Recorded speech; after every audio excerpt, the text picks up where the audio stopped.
Good morning din po doon sa ating mga kapatid na nasa may online and we continually hope na makakasama po namin kayo rito sa atin pong pagtitipon sa ating pong iglesia. No? We are now on the third topic ng ating pong series entitled All or Nothing. At alam natin, ang objective po ng series na to is reminding us doon po sa enduring relevance ng obedience natin sa salita ng Diyos, no matter what the cost. No? Hindi lang daw po obedience kapag ideal daw po yung situation natin, but an all for God obedience, even yung situation na hindi po ideal, even it will cause discomfort sa atin or even death. No? Yung po yung nakita natin doon sa past 2 Sundays na tinalakay natin, we have discussed 2 narratives that exemplify yung pong unwavering faith, no? And obedience ng mga karakter natin even to the point of death.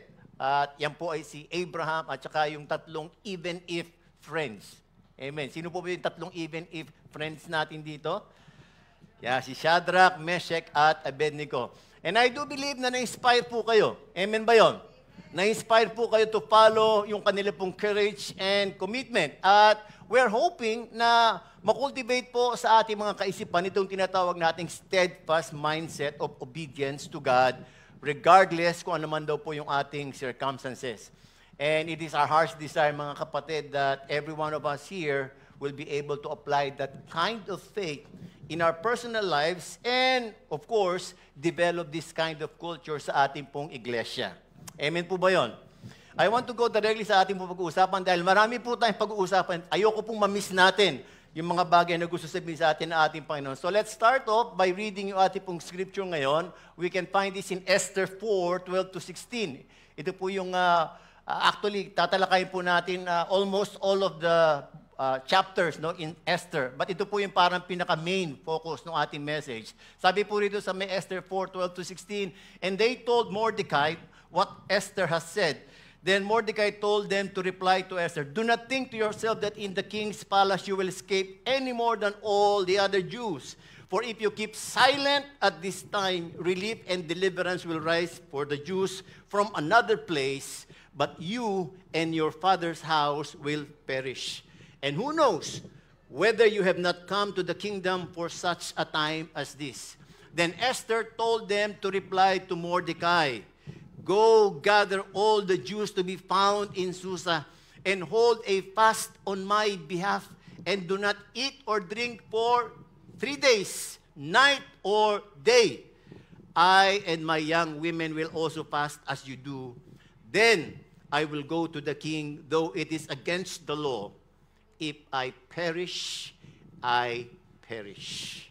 Manalangin po tayo. Ama namin sa langit, salamat po sa mga talatang ito na alam namin, bibigyan mo ng buhay, ng iyong banal na Espiritu. And we pray, O God, that you will open up our hearts, Panginoon.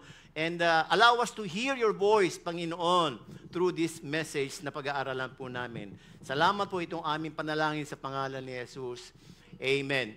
I entitled yung ating pong pag-aaral ngayon as God's Divine Reversal. No? Ito pong reversal na to ay masasabi natin, makikita natin doon po sa whole story ng ating pong pag-uusapan ngayon. Lalo na po doon sa ating main character who laid their trust and confidence sa ating pong Panginoon. Although the word God, no, yung word God po was not mentioned in any part of the book of Esther, mga kapatid, we will be able to see indirectly how God moved in the lives of His people to accomplish His plan of redemption and deliverance sa kanyang mga tao. At ito po yung conversation that took place between Mordecai and Esther, yung ating 2 main characters here. Sino po ba itong dalawang tao na ito na binabagit natin? Bakit meron silang ganung conversation?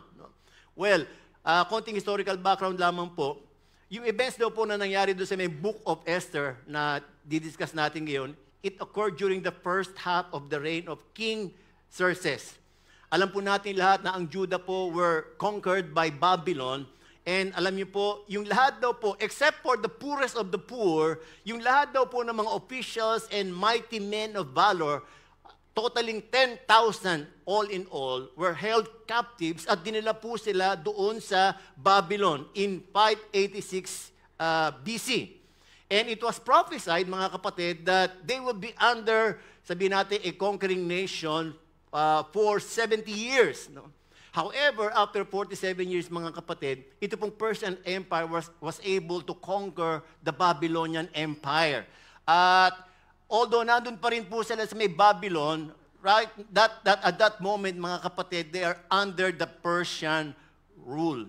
Now, at the end of 70 years, as prophesied by God, si King Cyrus po, King Cyrus of Persia, ay ginamit ng ating Panginoon to make a declaration that the Jews can go back to Judah. Pwede silang pabalikin to rebuild their temple, the temple of the Lord. And so, what happened? 50,000, sabihin nating Jews returned, and the 1 million Jews stayed in Persia or in Babylon. And after 20 years, ito pong remnant, itong 50,000 na bumalik sa may Judah, they were struggling to reestablish yung kanila pong temple worship according to the laws of Moses. No? Now, the rest of the Jews that were left doon po sa may Babylon, including Esther and Mordecai, along with other Jews, meron din po sila mga struggles din naman. Ano? And kung tutuusin, ito pong kanilang pinag-uusapan, they are now in a crisis. Ito pong time na yun. Ano? Now, that time, ang hari po during that time is si King Xerxes, who happens to be the grandson of King Cyrus. Pag pinag-usapan po natin itong yung author po nito ay hindi po nila masyadong mapiyo kung sino. Sinasabi nila, it may be a Jew that is familiar to the royal Persian court. It can either be Mordecai or it can be a younger contemporary of Mordecai. Ang audience po nito, of course, it was written to the Jewish people to record the origins of the Feast of Purim. Mamaya po, i-discuss natin in detail yung Feast of Purim na yan. And ang aim po nito is to display the sovereignty and faithfulness of God that surrounds each sin. No?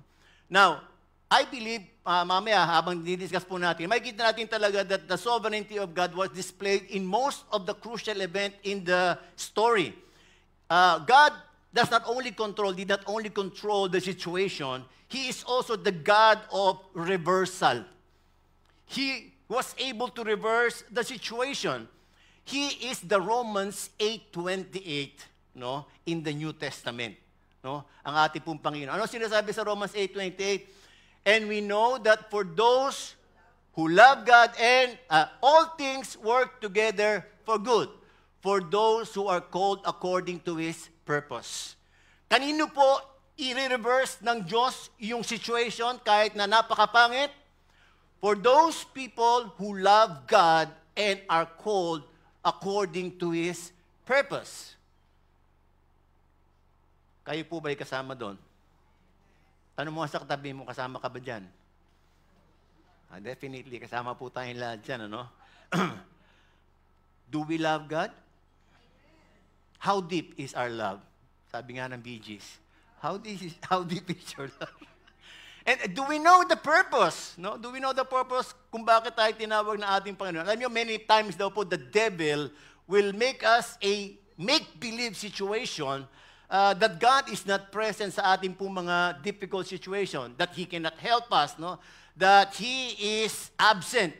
But you know, as we continually hold on to our 100% trust in God, kahit po sabihin natin, hindi natin makita yung the light in our path, even though we come to the end of our line, if we have that all for God or nothing attitude, God in His sovereignty will show us His reversing power to turn the situation for our good.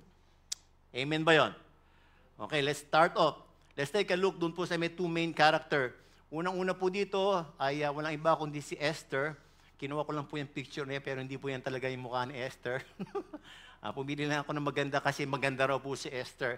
Her Jewish name is Hadassah. And ito pong Esther ay is a Persian name. No? And who is Esther? She was a Jewish woman who became a Persian queen. No? So paano nangyari yun? Jewish siya pagkatapos naging Persian queen. No? Well, ito po yung masasabi nating in-orchestrate ng ating Panginoon. Kung umpisan po natin sa May chapter 1, nag-umpisa daw po yung istorya natin na kung saan nagbigay ng feast itong si King Xerxes for all of his officials and servants.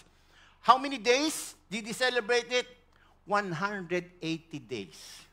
Ganon po silang magpakain, no? Doon sa kanyang mga officials at saka sa mga servants. Now, hindi po natapos yun. Nagpakain uli siya for the second time. Kaya lang for 7 days lang. Ito naman po, nagpakain siya doon sa lahat ng mga tao na kanyang nasasakupan. Okay? Now, ang sabi po doon sa may verse na inano natin, Esther 1:10, on the 7th day, no? Langung-langung na po sila sa alak na iniinom nila, mga kapatid. Sabi po rito, the king commanded to bring Queen Vashti, the queen during that time.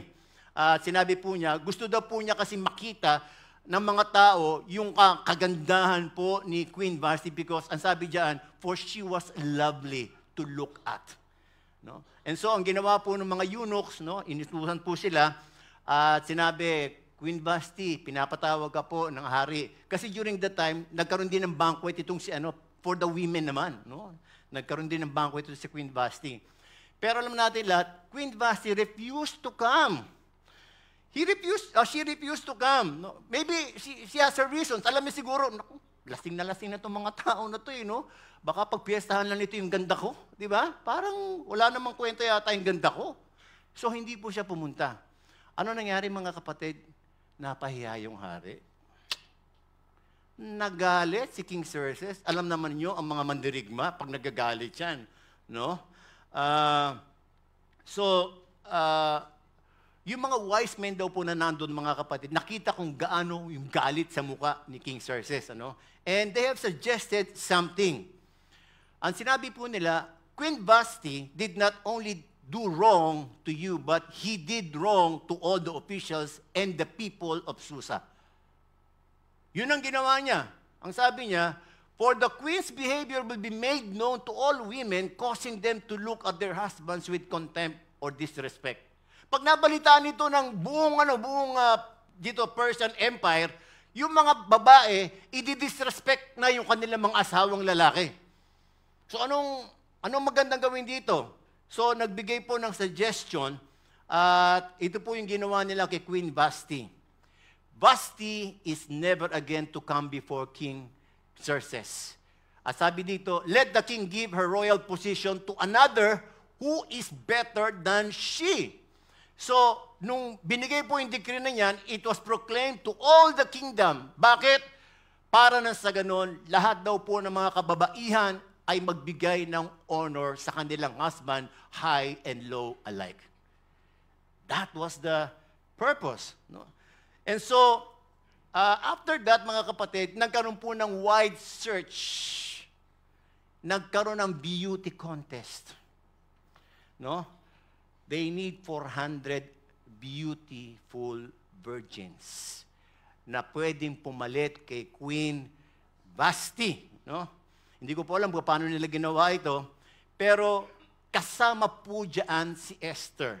Kasi po si Esther, hinide niya yung kanyang nationality. Sinabi sa kanya kasi ni Mordecai. Tinago yung kanyang nationality. So napasama po siya doon sa mga Persian women na po pwedeng pumalit. And in chapter 2, verse 7, sinabi po doon, Esther was described as someone who had a lovely figure and beautiful. Ano ba yung ng figure ng Miss Universe? 35? 35? Ano ba yan? Pang beauty, pang Miss Universe, yung figure. Hindi lang maganda yung figure, sobrang ganda. Now, yung lahat daw po ng mga women that were selected doon sa may beauty contest were to undergo a 1 year spa treatment. 6 months, aayusin yung kanilang mga balat, no, para lumambot, and 6 months, pababanguin sila at pagagandahin. Hindi ko alam kung paano nila gagawin yon, mga kapatid. Now, it will be done for all of them before they will be presented to the king. So wala po silang gagawin, hindi po sila magluluto, Hindi sila maghuhugas ng pinggan. Hindi sila maglilinis ng bahay. Ayan. Happy Mother's Day. So, kayo po, mga father and husband po dito, no? Ilang months yung beauty treatment?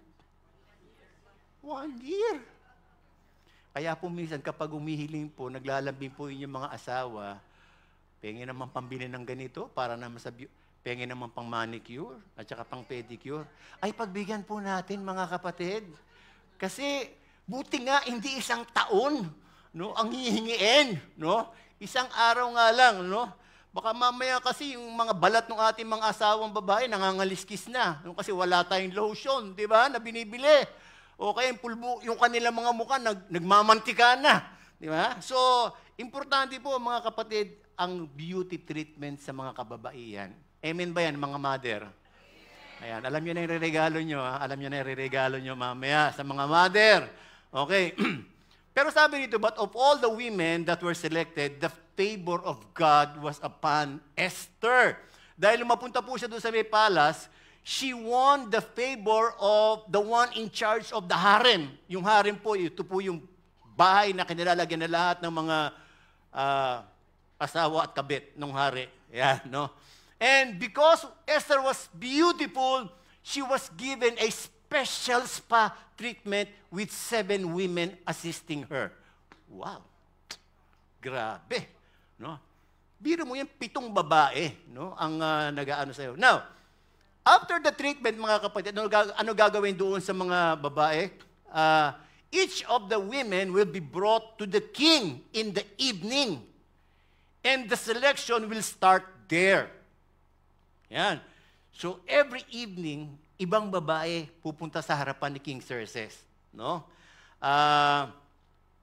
Pagkatapos, in the morning, ay dadalhin sila doon sa harem na kung saan nandoon lahat yung mga concubines or mistress ng hari. No?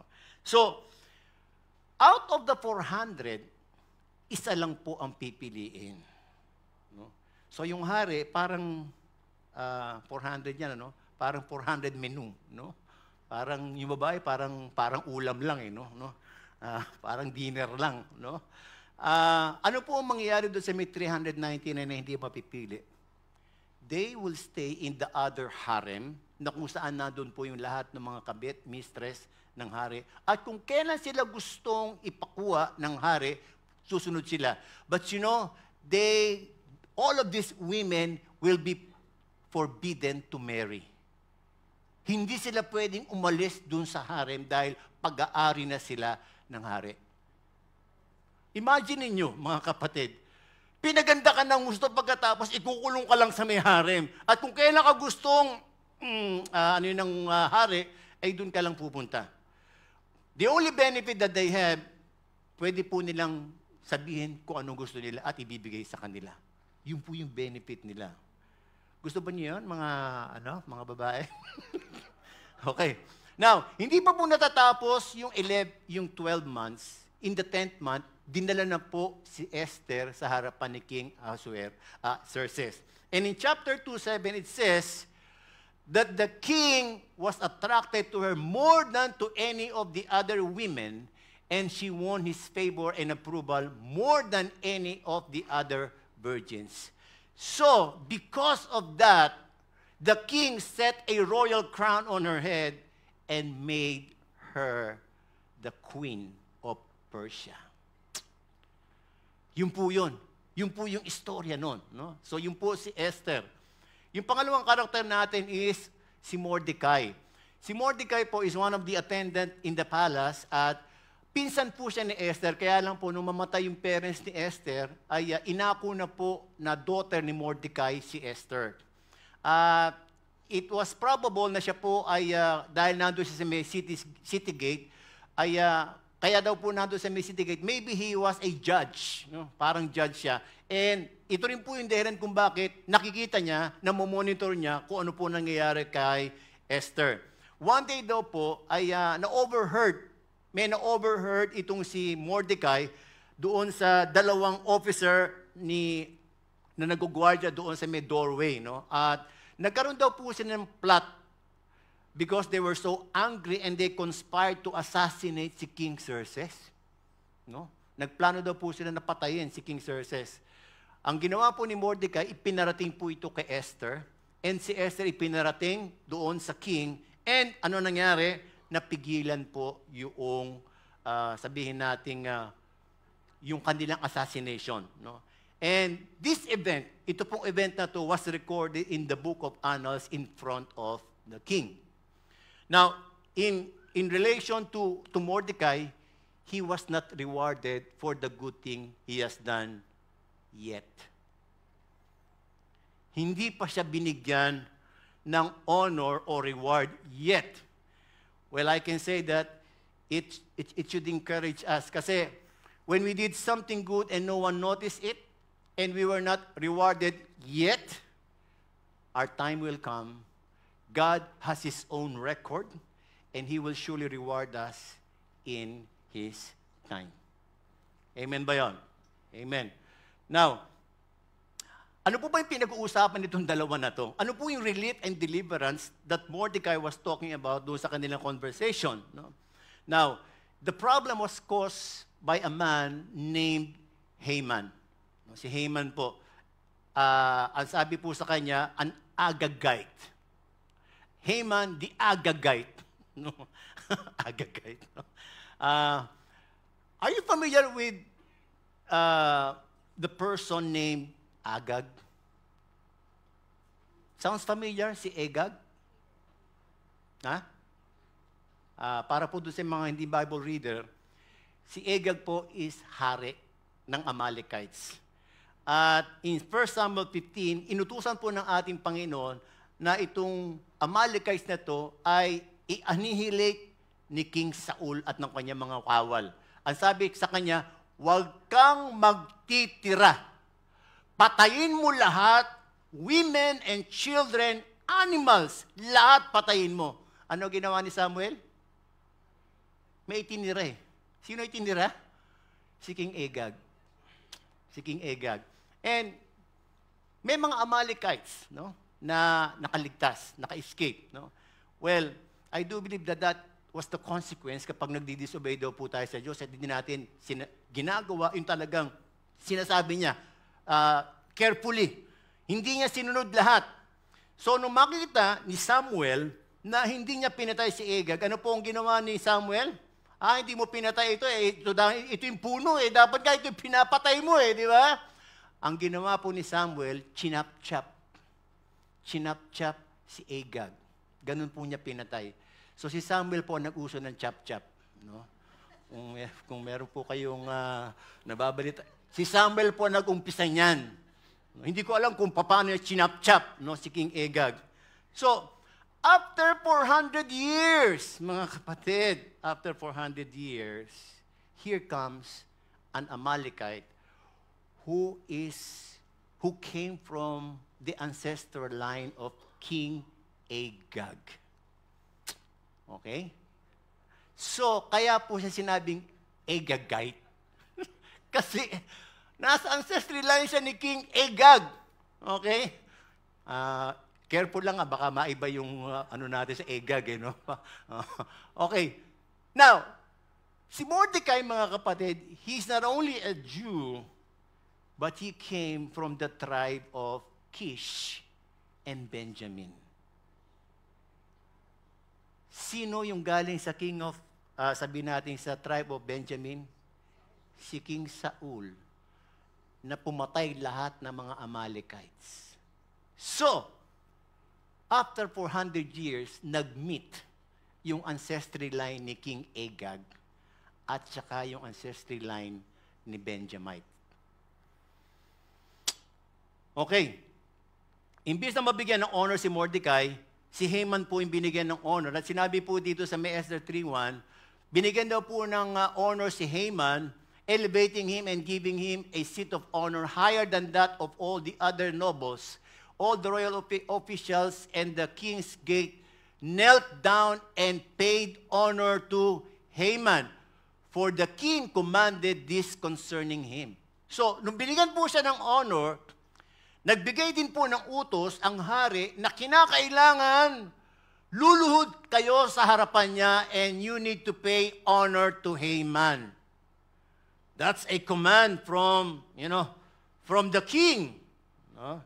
Kaya lang, ang sabi rito, but Mordecai would not kneel down or pay honor to the ancestral line of King Agag. At ang sinabi ni Mordecai, because I am a Jew. Parang sinabi niya, Benjamite ako. Okay? Pinatay nga namin kayong lahat eh. Tapos paluluhurin mo ko sa'yo. So ang ginawa po ng mga royal officials, sinabihan po si Mordecai araw-araw, sundin mo yung pinasabi ng hari, magbigay ka ng honor. But he continually refused to comply. So ang ginawa po ng mga royal officials, sinabi po nila ito kay Haman. Sinabi nila. And hoping that Mordecai will change his mind. Nung makita po ni Haman itong sa Mordecai na hindi nagninil at nagpipay honor sa kanya, sobrang nagalit po siya. Mas lalo siyang nagalit nung nalaman niya na Hudyo pala to. At galing kay King Saul. Ito yung nag-destroy sa lahat ng lahi ko. No?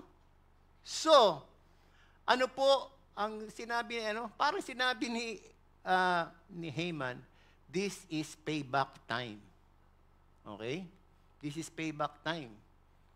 Nilipol mo yung aking mga angkanon, lilipurin din kita. So ito po yung sinabi ni Haman doon sa hari. Haman said to King Xerxes, there is a certain people dispersed among the peoples in all the provinces of your kingdom who keep themselves separate. Their customs are different from those of all other people, and they do not obey the king's laws. It is not in the king's best interest to tolerate them. If it pleases the king, ano sabi diyan? Let a decree be issued to destroy them, and I will give 10,000 talents of silver. Uubusin ni Haman yung kanyang kayamanan para may sakatuparan yung pag-destroy sa lahat ng mga Hudyo na to. Hindi lamang po doon sa may Persian Empire, way back to Israel, yung lahat ng pinabalik mo sa Israel, pati yun, patayin mo. Papatayin natin. At ang sinabi ni Haman, pag ito pinatay natin, makukuha natin yung kanilang yung mga goods nila, and yung vast treasures nila will be added to your kingdom, at maganda po yan. Nakita niya, okay yan no? Alam niyo kung magkano sa present natin yung 10,000 talents of silver? $226 million. Ganon kalaki yung kayang pakawalan ni Haman para lang maisakatuparan yung pagpatay. So, ito po yan. Ito po yung naging decree na pinapasa nitong si Haman. Destroy, kill, and annihilate all the Jews, young and old, women and children, on a single day. The 13th day of the 12th month, the month of Adar, and to plunder their goods. Yan po, yung edict, no? Nagkaroon po sila ng palabunutan, which they call poor, palabunutan, kung kailan papatayin lahat itong mga Hudyo. They did yung kanila pong palabunutan in the month of April, Nisan. First month. Yung first month po nila sa Jewish calendar ay April, hindi January.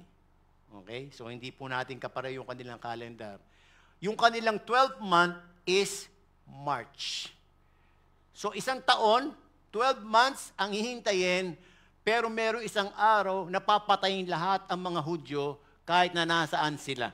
Basta kabilang sila doon sa may Persian Empire. No? Now, nung marinig po ito, nung malaman po ni Mordecai ito, ang sabi po diyan, sinira daw po niya yung damit niya. No? Siguro madaling sirain yung damit niya. No? Sinira daw yung damit niya. Tapos nag-put on sackcloth and ashes and went out into the city, wailing loudly and bitterly. No? Nung malaman din daw po ng mga Hudyo in every province, itong edict na ito, there was great mourning among the Jews with fasting, weeping, and wailing. Wow! Ano ka ba naman, di ba? Biro mo yun. Sa ika-12 month, lahat tayo mamamatay. Di ba? May matutuwa ba doon? Kayo, kapag ganun edict, matutuwa kayo? Ha? Ay, yun, pupunta tayo sa Lord. Di ba? Pupunta na tayo sa Lord, di ba? So, walang kahirap pero papatayin tayo. Hindi lang natin alam kung paano tayo papatayin. So, anong nangyari? Nung nabalitaan po, alam natin lahat, this was not only a payback, the enemy Satan was involved in this. At yung kanya pong effort ay eradicate talaga yung lahat ng mga Jews and to prevent any promise of deliverance na mangyayari po sa God's people. No? Nung malaman po ni Esther yung nangyari kay Mordecai, she was in great distress. Hindi niya malaman, ba't sinira mo yung damit mo? So, ang ginawa po ni Esther, nagpadala po siya ng damit. O ito, palitan mo yung damit mo, ba't sinira mo yung damit mo? No? Yun po yung ginawa niya. Hindi niya kasi alam, bakit, anong nangyari sa'yo? Tapos, nagpadala po ng servant itong si Esther sa kanya. At ang ginawa po ni Mordecai, sinabi sa kanya, at binigyan po siya ng kopya ng edict, ng batas na ginawa po ni Haman. No? At ang sabi po ni Mordecai kay Esther, sabi niya, nung binigay po yung edict, ang sabi niya kay Esther, go into the king's presence to beg for mercy and plead with him for your people. Ito yung edict. Papatayin tayo. So sabi niya, pumunta ka sa hari and plead for mercy. No? Now,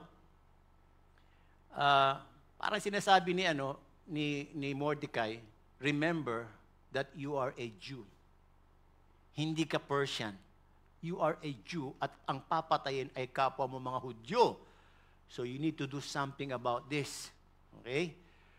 Si Esther po, she gave back her message at ang sabi niya rito, if any man or woman goes to the king inside the inner court without being called, there is but one law, to be put to death at that moment. Instant. Pwede kang patayin at that instant. No? Pag hindi ka in-invite, hindi ka pinapatawag ng king. At ang sabi niya, except for the one whom the king holds out the golden scepter so that he may live. No? And sinabi rin ni Esther, 30 araw na akong hindi nakikipagkita sa hari. 30 days na akong hindi pinapatawag ng hari. No? So, ano po ito? Ano po yung sinasabi rito? Mordecai sent back a message to Esther. At ang sabi niya, if you keep silent at this time, relief and deliverance will rise for the Jews from another place, but you and your father's house will perish. Pag tumahimik ka lang at wala kang ginawa dito, merong ibang gagamitin. No? Itong deliver. So dito makikita po natin, the word God was not mentioned in any of the passage in Esther. Supposed to be, dapat sabihin niya, relief and deliverance will come from God. Di ba? Pero hindi po sinabi dito. Ano po yung gustong ipatid sa atin dito? Well, although God was not mentioned here, yung word na deliverance dito, mga kapatid, sinisignify nitong Mordecai that he is referring to God. Because in the past, he knows his history. The Israelites have experienced maraming deliverances from God. Starting from Joshua, Judges, David, hanggang kay David. Napakarami mga stories of deliverances. Lalo na po yung kay Moses, nung sila po itinanggal doon sa may Egypt. So, ano po yung sinasabi dito? You can escape this. You can escape this. And sabi po rito, God will raise another person from another place in order to fulfill the relief and deliverance God has destined for the Jews. And ito po yung sinabi niya sa may statement niya, last statement niya.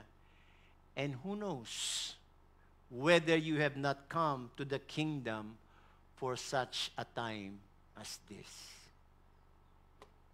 Very popular verse, mga kapatid. What is Mordecai trying to tell Esther here? Parang sinasabi po ni Mordecai dito, Esther, don't forget that your position as a Persian queen was not for your personal benefit. You are there as a Persian queen because there is a spiritual reason for it. There is a spiritual purpose. God has called you in that kingdom at that right time, at this right place, because that is the one thing that God will be using para na sa ganon, magkaroon ng another deliverance act ang Panginoon sa kanyang mga tao. For such a time as this. So ano po yung at stake dito, mga kapatid? Ang at stake po dito, mga kapatid, if Esther chooses not to go to the king, the edict will happen and all the Jews will be killed in one day. If she chooses to go to the king, then she will be risking her life for the sake of the Jews. Tama po ba? So ano po yung at stake dito? It's her life or the life of his mga katribo po niya. Siguro, isipin natin, ano kayang naiisip ni Esther during that time? Ganda na nalagay ko rito eh. 10 buwan nga akong pinaganda eh. Tapos papatayin lang ako. Di ba? Wala bang ibang paraan? Di ba? Wala bang ibang paraan? Ang hirap naman itong sitwasyon na to. No? Well, alam niyo po, nakita ng Diyos na mangyayari ito eh. God was not surprised, dito sa may incident na to. Because this was part of His plan of deliverance for His people. And it was not a coincidence, mga kapatid, na naging queen itong si Esther. And I can say that it's an honor. It can be an honor to be used by God as part of His redemptive plan for His glory. Minsan daw, mga kapatid, God will create a difficult situation sa ating mga buhay. Tama po ba yun? Sino pa ba rito yung mga nasa difficult situation sa kanilang buhay ngayon? Have you experienced to be in a difficult situation? Amen. Lahat po tayo, di po ba? Sometimes God creates that difficult situation in our lives, not just to shake our comfortability, but to serve as a reminder kung bakit nandun tayo sa may sitwasyon of crisis na yon. He just want to remind us, that's the reason why you are in that crisis. Of all people, bakit tayo ang nandun sa may crisis at that point of time? Well, God has a special reason for that. Who knows whether we are the right person at the right place at that moment? Hindi para pahirapan tayo, kundi para maranasan natin yung sinasabing divine reversal ng ating Panginoon. And as we put our whole trust sa ating pong Panginoon, we will see the supernatural act of deliverance ng ating Panginoon before our eyes. And so we can say that God is not interested in our comfortability. What He wants from us is our all or nothing availability. We will just make ourselves available no matter how difficult the crisis will be. So ano po yung naging response ni Esther? Ang sabi niya, "Go, gather together all the Jews who are in Susa and fast for me. Do not eat or drink for 3 days, night or day." May choices pa, no? "And I and my attendants will fast as you do. When this is done, I will go to the king, even though if it is against the law. If I perish, I perish." You will notice, mga kapatid, that Esther did not mention the word prayer there. Di ba? Tayo kapag sa church, kapag tayo po ay nagkakaroon ng Pinapaalis po tayo dito. Ano ginawa natin? Nag-prayer and fasting tayo. Bakit hindi minention yung prayer dyan? Ibig bang sabihin, fasting lang ang kailangan? Well, alam niyo mga kapatid, during their time, it was understood that when they fast, they are also praying. They spend more time listening to God, and that is the very essence of prayer. Ang prayer po, hindi po yung hingi ng mga gusto nating makuha galing sa Diyos. Prayer is more of a conversation to God. And the more that we don't talk, and the more that we listen to God in our prayer time, dun daw po nagkakaroon ng significance yung ating prayer. And so, si Esther po, he knew that the best way to respond to this kind of crisis is not to do anything, but to be still and to hear from God. Parang sinabi niya, wala akong ibang pakikinggan kundi ang Diyos. At ang sabi niya, when this is done, she was confident that God will give her the strength to do what God wants her to do that she cannot do. Hindi niya kayang gawin yun eh. Kung ano man yung ipapagawa ng Panginoon, sabi nga, even if it will mean risking my life going to the king, if this is how God wants me to respond to this crisis, I am ready to lay my life to obey God. And if I perish, I perish. It's all of God's way and nothing of my own way. So, ganun po nangyari mga kapatid. On the third day, ang ginawa po ni Esther, hindi naman siya pinapatawag. Halimbawa, nandun yung hari. Pumwesto po siya doon sa may harapan ng hari, kahit malayo, na makikita siya. At nagsuot siya ng napakagandang suot, no? Para bang, hello? Hello? Parang, iniintay na makita siya. And, sabi nga, alam nyo, dito na po pumunta yung, dumating yung intervention ng Diyos eh. Ang sabi dyan, no?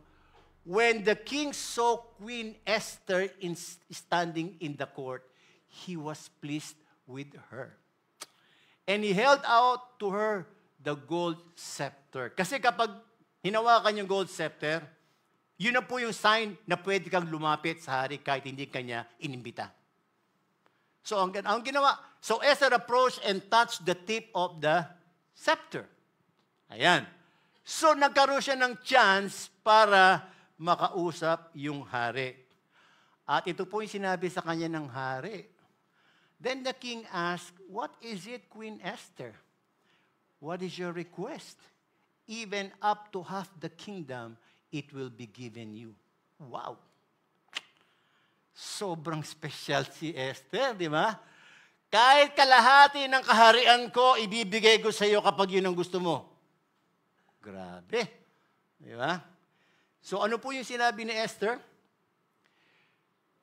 Mahal na hari, pwede ko po ba kayong imbitahin sa isang banquet tomorrow evening? Sabi niya. Well and good. Sige, sabi niya. Pwede. Pwede po bang isama niyo si Haman? Okay. So, ayan. So, kumain na sila. No? Pagkatapos, nagdidinig na ng wine, pinaalala ni hari kay Esther, ano nga ba yung petition mo? Sabi niya, it will be given you, and what is your request? Even up to half the kingdom, it will be granted. Inulit na naman. Kala ko nung una, nambobola lang eh. Inulit na naman. Di ba? So, sabi ni Esther, ang petition ko po ay,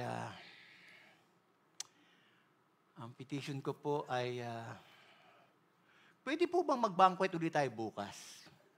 Kasi gusto kong patingin kayo ng lechon belly ko eh. Yung ano kasi, medyo matagal kasi preparasyon ng lechon belly, kaya bukas po, pwede po ba uli na imbitahan ko kayo sa isang banquet? Kasama pa rin po si Haman. No? So ano po yung nangyari dito mga kapatid? No? Esther requested a second banquet. No? So, there was a delay. There was a pause. Siguro sabihin natin, bakit hindi mo sinabi yung gusto mo sabihin sa hari? It's your chance. Di ba? Chance mo na yan eh. Bakit dinelay mo pa? Was that part of the plan na i-delay mo? Di ba? Sabi nga, even half of the kingdom will be granted eh. Paano ko sabihin ng king, ay, nako, meron pala akong prior commitment bukas. Meron akong isang mistress na pinapunta sa akin bukas ng gabi. So baka hindi ako pwede. Di ba? So, pwede hindi maging available itong hari at saka itong si Haman, di ba? Well, ano po yung pwede nating maging assumption dito? Hanggang assumption lang tayo dito. Well, I can say that it was Esther leading all the way. Okay? Maybe she heard something from God at sinabi po sa kanya, not yet. Not yet. You wait for my timing. You wait for my timing. Alam niyo, minsan daw po kapag meron tayong mga problema sa buhay, meron tayong mga kanya-kanyang timetable di ba? Para bang many times, we never realize that one of the most important element in solving our crisis is the right timing from God. Kaya lang, marami sa atin, apurado. Hindi makapaghintay. Sabi mo nga sa katabi mo, apurado ka ba? Hindi makapaghintay. Okay? Many times, we go ahead of God. No? So, bakit po nagkaroon ng delay? You know, the delay and the pause is very crucial. Makikita po natin sa story. Because we can see here how God would complete the necessary pieces He needs in order to complete His plan of deliverance. For Haman, no? Si Haman po, siyempre, nung naimbita siya sa banquet, tapos imbitahin ulit siya sa isang banquet, sobrang saya niya. So, umuwi siyang masayang-masaya. No? At kinuwento po niya sa kanyang asawa at sa mga friends niya. No? Alam mo, inimbita ako sa banquet ni Queen Esther. Biro mo, nasa harapan ko yung king and queen. Di ba? Tapos, naalala na naman niya si Mordecai. Kaya pag naalala ko itong Mordecai na ito, naiinis ako eh. So sabi ng asawa niya, bakit hindi ganito ang gawin mo? Magpagawa ka ng gallows, bigtihan, yan. Ibigti mo na si Mordecai dyan.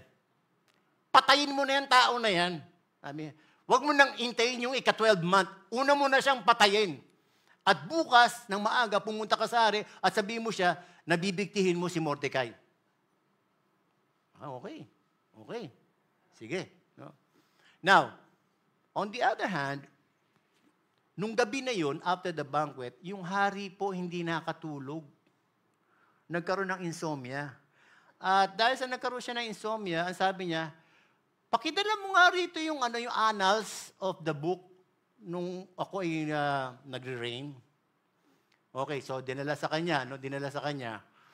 And, alam niyo po, ang nakita niya doon, meron palang ginawa itong si Mordecai na siya pala yung nagbigay ng daan para hindi ako ma-assassinate. No? So, ang sabi niya, binigyan ba ng reward ito at saka ng honor ito si Mordecai? Ayaw po. Binigyan po namin siya ng certificate of appreciation. Pero meron pong seal ng Win Alabang.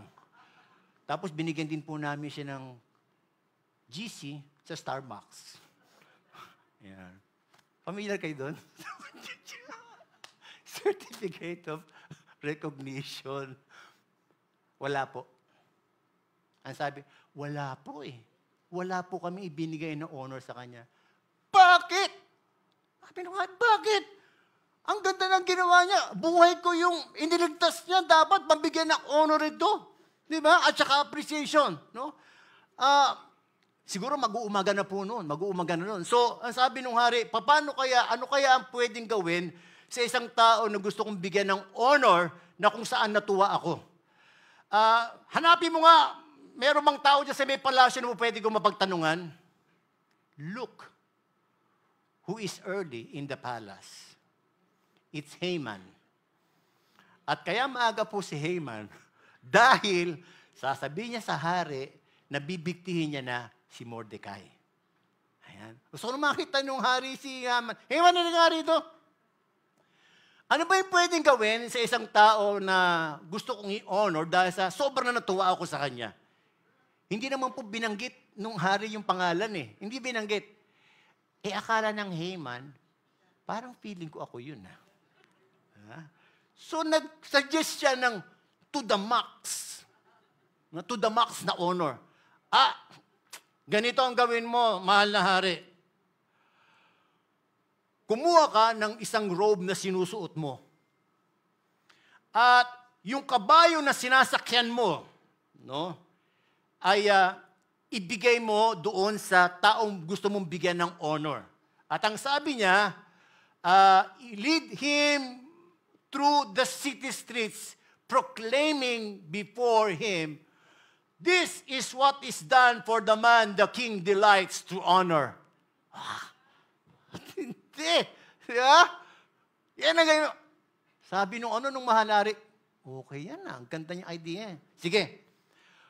Kumuha ka ng robe ko, kunin mo rin yung kabayo ko, at pagkatapos, tawagin mo si Mordecai, hayaan mo siya mag-ride doon.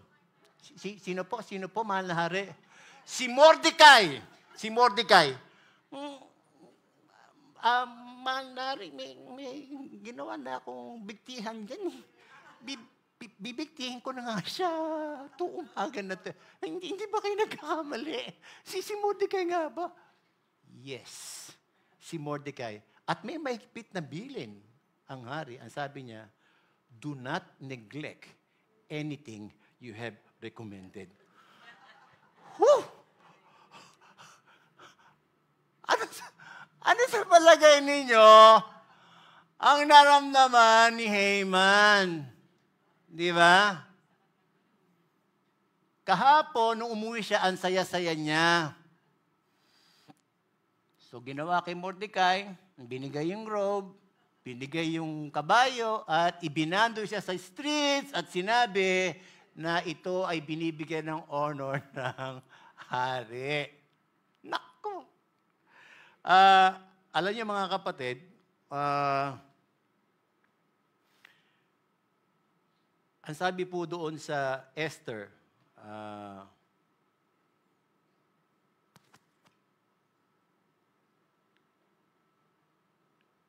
so makita po natin dito yung delay na nangyari, no?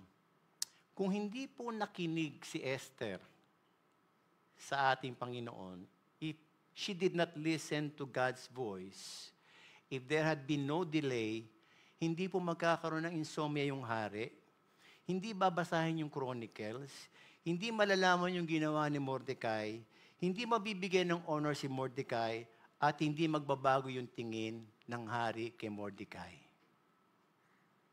And yun yung pagbabago po ng tingin ng hari kay Mordecai, that is very essential for the completion of the act of deliverance na gagawin ng Diyos sa mga Hudyo.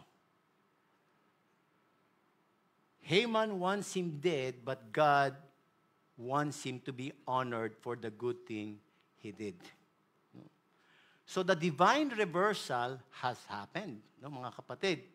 Ginawa po ni Esther yung kanyang part by flowing with the plan of God. She did not go ahead of God's timing. Ang resulta, God was able to perform freely, mga kapatid, doon sa may situation. No?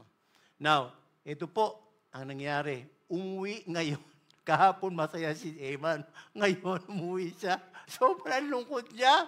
No? Tapos nasabi niya, binigay kay Mordecai. Bibigtiin ko si Mordecai dyan eh. No? Inono ng Diyos eh. Sino ba yung Mordecai na yan? Sabi ng asawa niya, Hudyo yan eh. Ay, naku.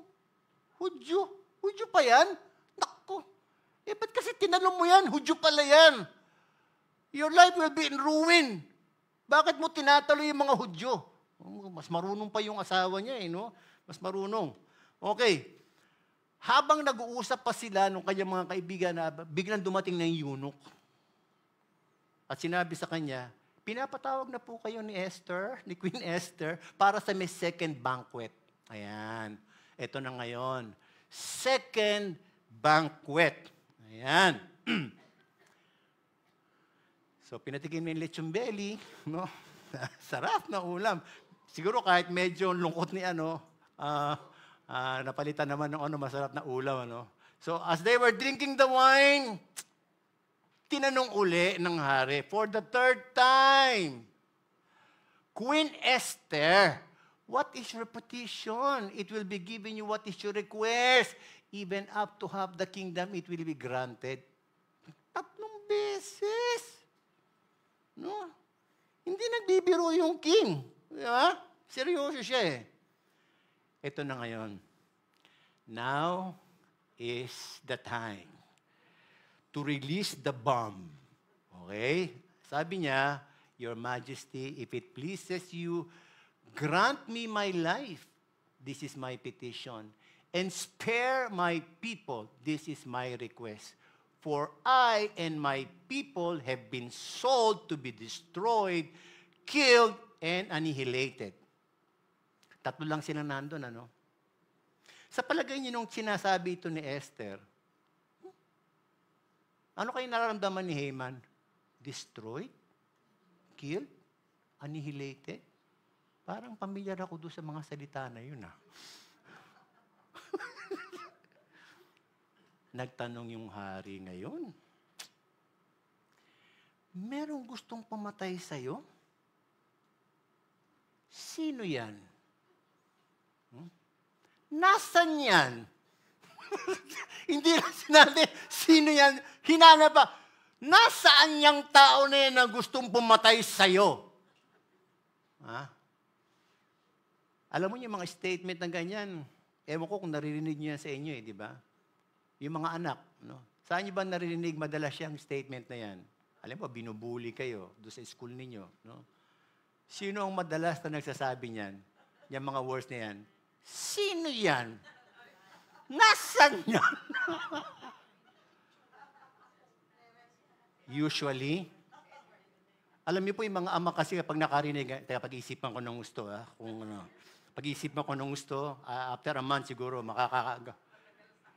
Pero ang nanay, nako, huwag mong kakantiin yung anak ko. Ha? Sino nang bully sa'yo, anak? Nasaan niya? Lulusubin niya lang nanay. Amen ba yan, mga nanay? Happy Mother's Day po. Happy Mother's Day. Ha? At walang pakialam yung mga nanay kahit ano mangyari sa kanya. Bata ang kanyang goal. Maipagtanggol ko yung aking anak. Huwag niyong gagalawin yung anak ko at saka yung asawa ko. Pag ginalang yan, mata lang ninyo walang latay. Ganyan po ka-warrior. Ewan ko kung ganyan po yung mga nanay dito. Ganyan ba mga nanay dito? Mga warrior, pagdating, pag inaapi, Okay. So, hindi na po nagpatumpik-tumpik itong si Esther. Sabi niya, sino yan? An adversary and enemy, this vile Haman. Imagine niyo mga kapatid. Tinuro sa harapan. At 3 words ang ginamit, adversary, enemy, at sa ibang salita, wicked. Lahat na ng pangit na salita, sinabi doon kay Haman Ano kaya sa palagay niyo nag-itsura ni Haman?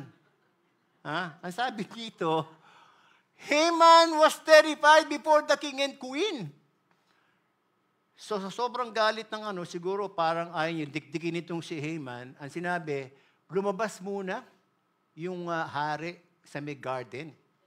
But Haman, realizing that the king had already decided his fate, stayed behind to beg Queen Esther for his life.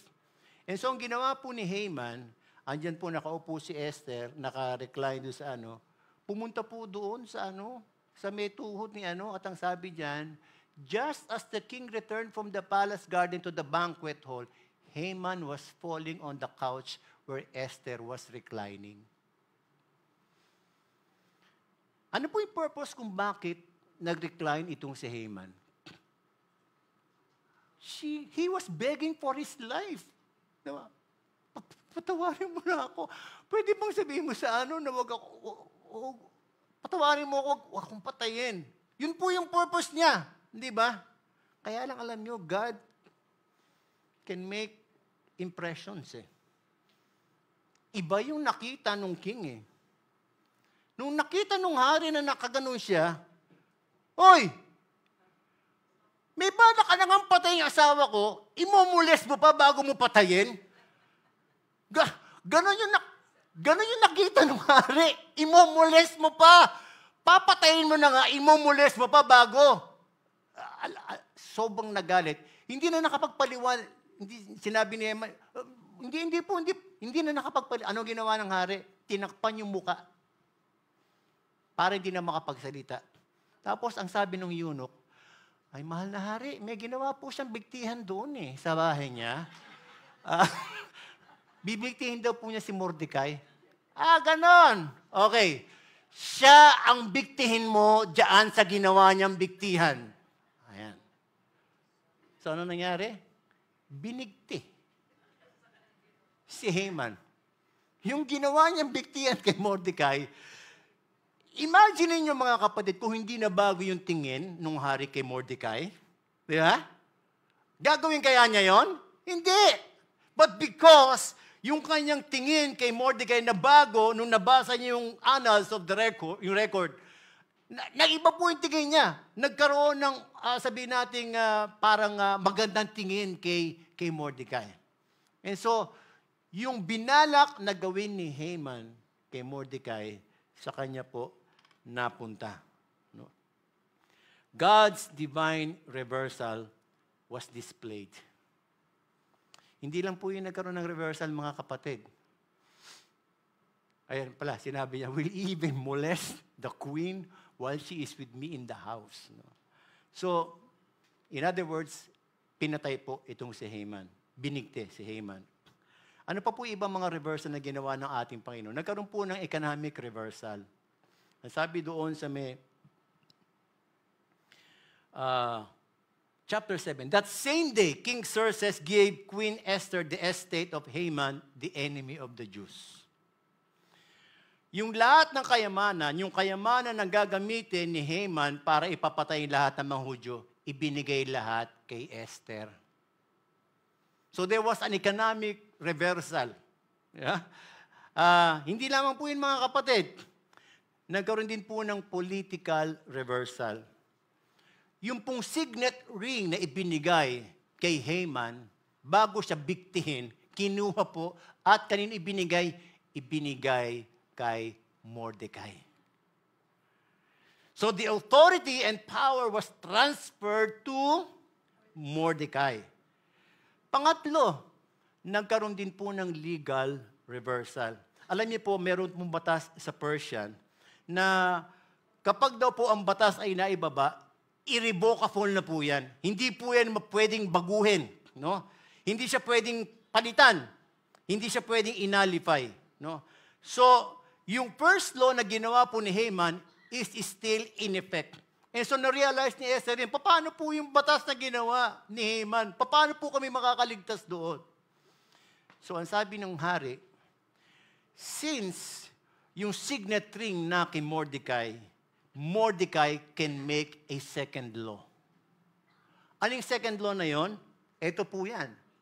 The king's edict granted the Jews in every city the right to assemble and protect themselves to destroy, kill, and annihilate the armed men of any nationality or province who might attack them and their women and children, and to plunder the property of their enemies. Nagkaroon ng second law, at ang sabi nung hari, since nasa iyo ang signet ring, pwede mong gawing seal yan so that we can pass this second law. At ano po yung second law? nakalagay po doon, kapag inatake ang isang Hudyo, hindi lang niya i-depend ng kanyang sarili.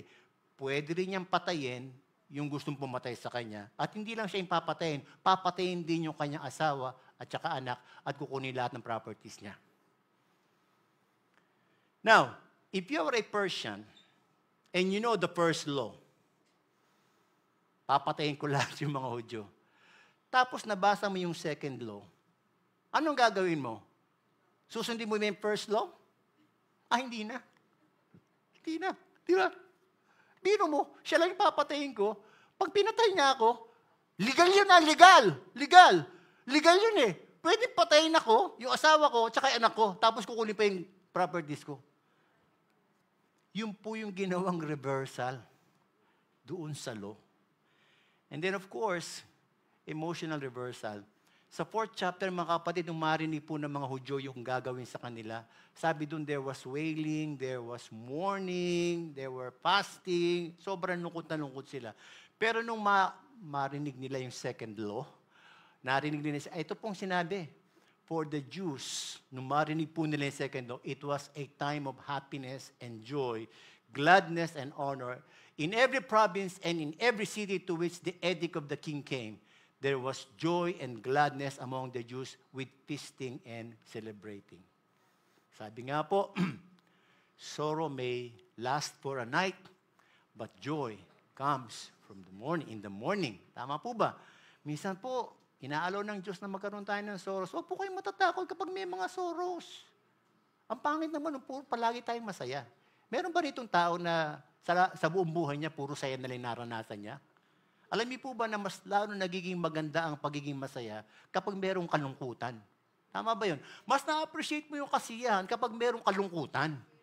Kasi nakukumpare mo eh. Tama po ba yun? Kaya tayo po kapag dumadaan tayo sa mga crisis, sa mga kalungkutan, huwag po tayo mag-alala. It's not permanent. It's not permanent. Because God will reverse your situation from mourning into dancing. No? Now, ang sabi po rito, yung celebration po na to was formally established and was called, ito na po yun, the Feast of Purim, to be observed annually as a Jewish holiday. At ito po yung time na kung saan the Jews got relief from their enemies and as the month when their sorrow was turned into joy and their mourning into a day of celebration. This is a day of feasting and joy and giving presents of food to one another and gifts to the poor. Alam niyo po ba yung Feast of Purim na yan, hanggang ngayon sineselebrate po ng mga Hudyo. They were celebrating that. And they are celebrating that in the month of March. Okay? Kasi yun ang dapat na papatayin sila di ba? Yung month of March, diyan po nilagay yung Purim. Okay. Hirap magkwento, eh. No? Tapos na po yung kwento, mga kapatid.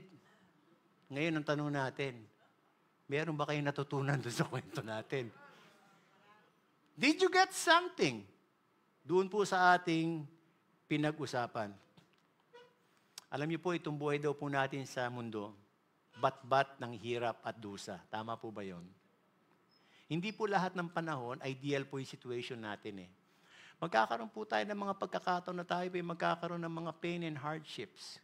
Meron po mga tao minsan na pupunta sa atin at aapi-apihin tayo at duduru-duruin tayo at sasabihin sa atin, kilala mo ba ako? Magkano buhay mo? Nagano na po ba kayo? Ako po meron akong kilalang tao na binibili yung buhay ng mga tao. Kaya lang, sa kanya, pag binibili niya yung buhay, para sa kabutihan. Kaya lalong pinagpapala. Pero nagano'n ba kayo ng ganung ano? Na parang inapi-api kayo? No? Darating daw po yan, mga kapatid. Hindi natin may iwasan yung mga pang-api na gagawin sa atin. But if you remain 100% trustful sa ating Panginoon at nagkaroon tayo ng tinatawag nating all or nothing for God attitude, the people will see the deliverance that God will give us. Alam niyo po, yung pinakamaganda nangyari dito sa ating istorya, Di ba meron tayong sinasabing, how to be you? How to be you po? Di ba? Ano ibig sabihin ng how to be you po? Paano ako magiging katulad mo? Di ba? Yun yung di ba? Alam niyo po, at the last verse of chapter 8, ito po ang nangyari. After the Persians saw the deliverance of God sa lahat ng mga Hudyo, ito po yung nangyari. And many people of other nationalities, what? Became Jews. Because fear of the Jews had seized them. Wow! Nagpapalit ng nationality. Ha? Nung makita yung deliverance ng Diyos doon sa mga Hudyo, gusto ko na rin maging Hudyo. Di ba? How to be you po? Gusto kong maging Hudyo. Di ba? So ano po yung sinasabi sa atin dito mga kapatid? Kapag daw po tayo dumaan sa matitinding crisis ng ating buhay, but we remain faithful sa ating Panginoon. At masasabi natin na in-apply po natin yung all or nothing for God attitude. Alam niyo mga kapatid, darating po yung deliverance ng Panginoon sa atin. At sabi nga, if you do your good things privately, God will reward you publicly. Makikita po ng mga tao yan. At kapag nakita po ng mga tao na tayo po ay merong Diyos na nagliligtas sa atin, nagdi-deliver sa atin, mga kapatid, alam niyo po ang mangyayari, ang sasabihin ng mga ibang tao sa atin, how to be you po? May nasabi na po ba sa inyo ng ganyan? That because of what had happened in your life, you were able to triumph over all crises in your life. Sinabi sa inyo, kapatid, ano ang sikreto mo? Gusto ko sanang maging katulad mo.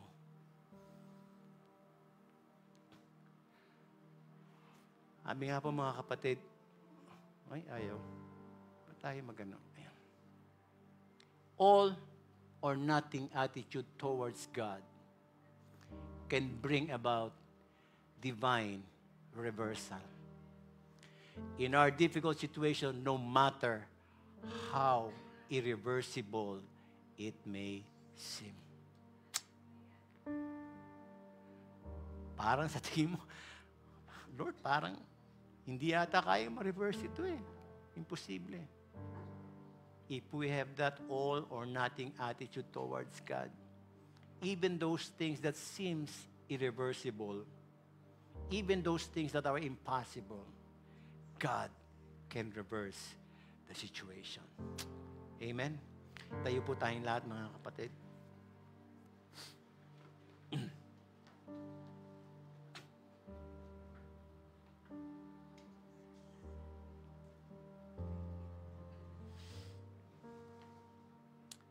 Pwede po bang pasalamatan natin ang ating Panginoon? Sige po. I do believe that you have experienced deliverances from God. At kung nagkaroon po ng time na nakalimutan natin yung mga deliverances na ginawa ng Panginoon sa atin, allow the Spirit to remind it all to you. And let our hearts be filled with gratitude. Let our hearts be filled with gratitude.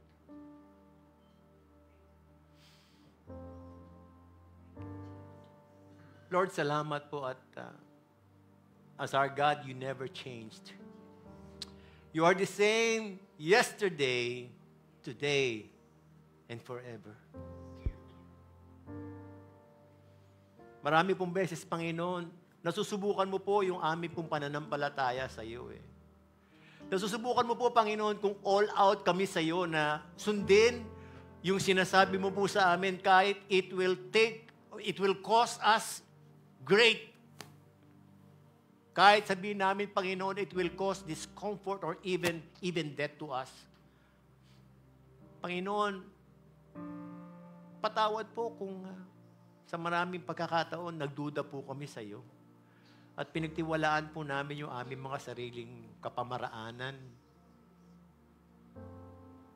Lord, gusto po namin na makita mo na kami mga all out na anak mo, Panginoon, whatever happens, however difficult the crisis will be. Tulungan mo po kami, Panginoon. Tulungan mo po kami, Panginoon, na ma-inspire doon sa mga past deliverances na natanggap po namin, Panginoon. Huwag po namin makalimutan ito, Panginoon, at ito po yung magbigay daan sa amin para yung aming pag-asa sa iyo ay lalong tumibay.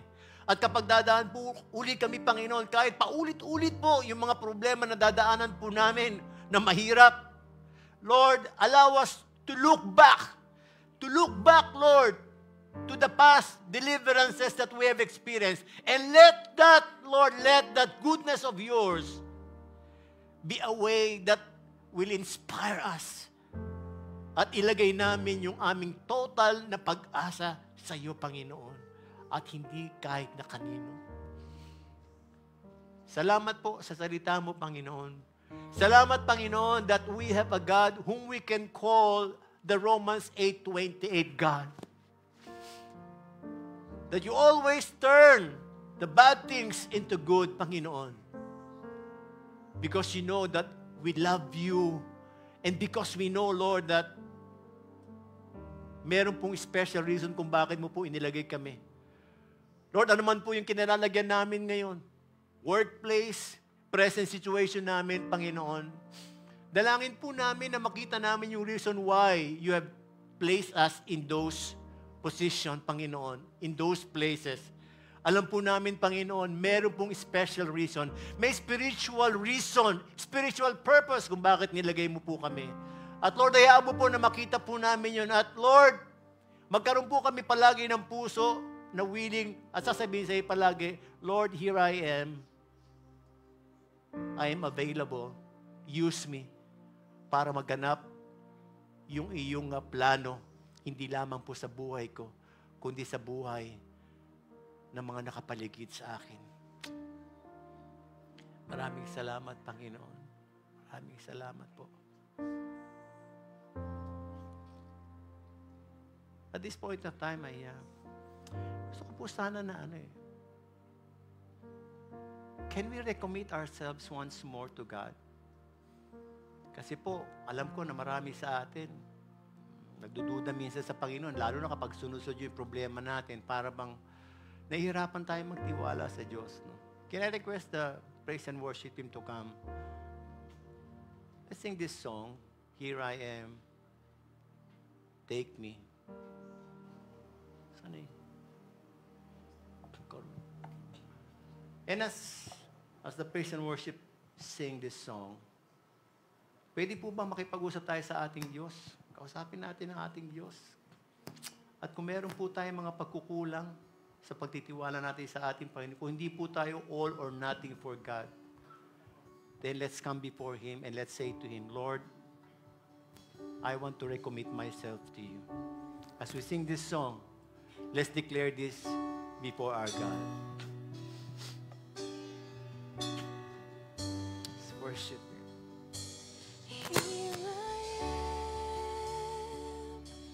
Take me. Yes, Lord. As an Lord, you are not interested in our comfortability, but what you want is our all or nothing for God availability.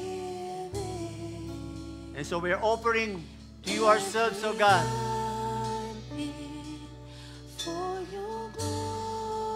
Use us, oh God. Sige po, awitin natin itong awitin na to. Let's sing this before God. As an offering. Yes, Lord. Here I am. Take me as an offering for your glory. Here I am.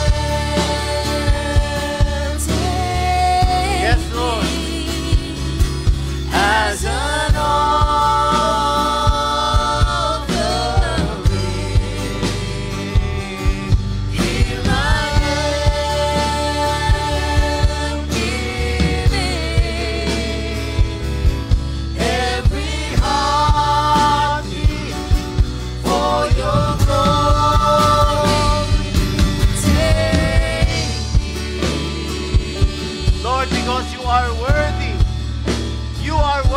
God.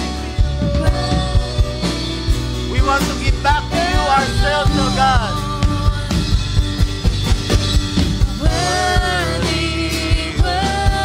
Let's give God that you worship, the worship that is due Him. Yes, Lord, you are worthy.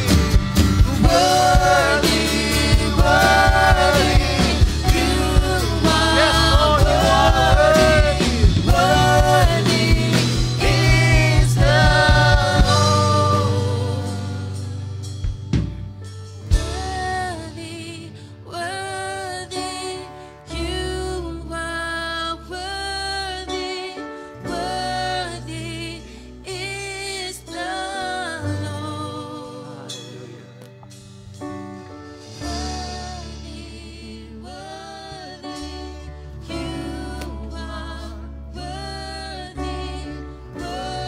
taas po natin ating kamay sa ating Panginoon.